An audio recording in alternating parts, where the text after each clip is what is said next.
कितना अजीब सा लगता है ना जब घर वाले से पैसे मांगो और उस पैसे का हिसाब मांगते हैं। तो समझ रहे हो? समझ रहे हो आप? समझ रहे हो? आज मैं पापा से 1500 रुपये मांगी तो पापा बोले ठीक है मैं 1500 रुपये दूंगा, पर उस 1500 रुपये का मुझे हिसाब चाहिए। तो मैं बोली ठीक है।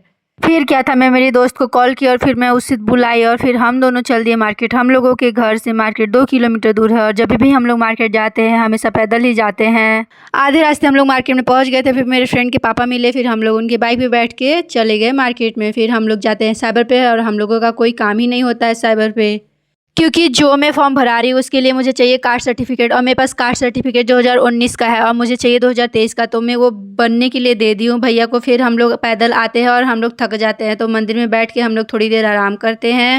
एकदम थक गए हैं, बिल्कुल चला नहीं जा रहा है, फिर भी हम लोग थोड़ी देर आराम करते हैं फिर जाते हैं घर को। मेरा पैर एकदम ख़राब हो चुका है, सुबह से चल रहे हैं बस। देन मैं मेरी फ्रेंड के घर जाती हूँ क्योंकि मुझे ईख लेना था और उसके घर ईख है, तो फिर मैं उसके घर से ईख लेती हूँ और फिर मैं चली आती हूँ घर।